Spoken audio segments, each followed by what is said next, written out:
नमस्कार साथियों। आज एक ऐसे गंभीर विषय के ऊपर आज आप सब लोगों को बुलाया है। दिल्ली के मुख्यमंत्री अरविंद केजरीवाल एक बार फिर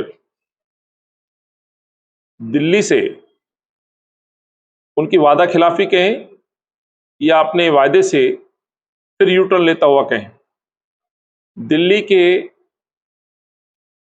आम जनमानस को चुनाव से पूर्व सस्ती बिजली देने का ख्वाब दिखाने वाला व्यक्ति समय के साथ बदलता है और सस्ती बिजली के बाद उस बिजली को सब्सिडी के रूप में कन्वर्ट करता है और बिजली का मॉडल बताते बताते उत्तराखंड हो, गोवा हो, पंजाब हो और अभी गुजरात और हिमाचल में भी उसका गुणगान करता है। जिस तरह से कल दिल्ली सरकार या आम आदमी पार्टी के मुख्यमंत्री अरविंद केजरीवाल ने दिल्ली की जनता लगभग 50 लाख उपभोक्ताओं को बिजली में सब्सिडी प्राप्त करने के लिए उनको आवेदन करने का निर्णय लिया है, इस पे मैं ये कहना चाहता हूं, आखिर ये जो सब्सिडी की स्कीम थी, ये स्कीम किसकी थी? ये बहुत जरूरी है यह समझना इस फैसले के साथ कि 2002 में कांग्रेस पार्टी ये स्कीम लेकर के आई थी। सब्सिडी लाने के पीछे सोच ये थी कि दिल्ली के अंदर जो उपभोक्ता सक्षम है बिजली खरीदने में, वो ईमानदारी से बिजली खरीद सकते हैं और अपना बिल पे कर सकते हैं। लेकिन जो गरीब तबका था, जिनको मदद की आवश्यकता थी, उस समय की तत्कालीन मुख्यमंत्री शीला दीक्षित ने अपने भागीदारी मॉडल के तहत लोगों के सुझाव पर इस स्कीम को शुरू किया था। आज दुख ये होता है कि ये सब्सिडी स्कीम जो कांग्रेस की थी, इस स्कीम को खत्म कराने की ये पहली कोशिश और साजिश है। जिस तरह से केंद्र में मोदी सरकार ने, याद होगा, गैस सिलेंडर से सब्सिडी को उठाया था, वैसे ही उसी का अनुसरण करते हुए अरविंद केजरीवाल दिल्ली में बिजली से सब्सिडी माफ या सब्सिडी खत्म करने की कोशिश कर रहे हैं। फर्क कितना है? मोदी सरकार ने IVR कॉल के माध्यम जैसे माध्यम को अपनाया और उसको बंद कराया।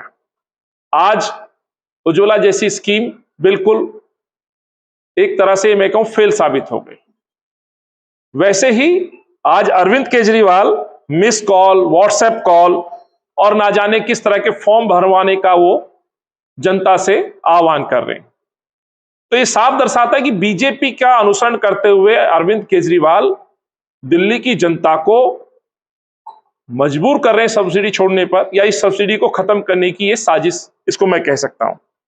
सवाल यह है कि कांग्रेस पार्टी सब्सिडी जो स्कीम लेकर के आई थी, इसको मजबूत करने के लिए हमेशा काम करती रही। 2002 के बाद लोगों को जो राहत दी जाती थी, उस राहत में इसने थोड़ा राहत जोड़ी, लोगों की वोट पे डाका डाला, बल्कि मैं कहूं कि दिल्ली को लूटा गया। आज वो व्यक्ति दिल्ली को लूट करके दिल्ली पे मजबूरन सब्सिडी को ऑप्शनल बना करके मजबूर कर रहा है कि लोगों से वो हक छीना जाए। और गुजरात में दावे किए जा रहे हैं, 300 यूनिट सब्सिडी देने की बात की जा रही है। हम ये कहते थे कांग्रेस मॉडल के अनुसार कि लोगों को डीबीटी योजना के तहत फायदा पहुंचाया जाए, लेकिन ये व्यक्ति अरविंद केजरीवाल डायरेक्ट कंपनियों को फायदा पहुंचाने में लगे हुए हैं। इस मांग को लेकर के निरंतर हम ना केवल धरना प्रदर्शन, पत्र व्यवहार के माध्यम से भी आवाज उठाते रहे। तो अरविंद का जो बदलता हुआ दोहरा जो चरित्र है, वो आज जनता के सामने है।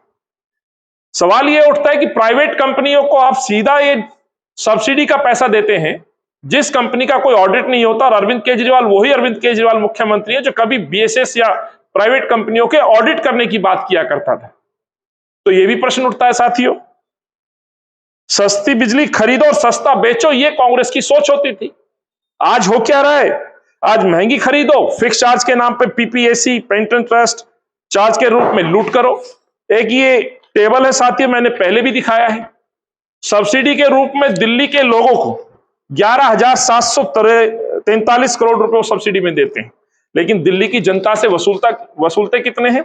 लगभग 37,227 करोड़ रुपए। किस रूप में? फिक्स चार्ज के रूप में, PPAC के रूप में, RA सरचार्ज के रूप में, इलेक्ट्रिसिटी टैक्स और पेंशन ट्रस्ट जैसे टैक्स लगाकर दिल्ली को लूटा जा रहा है।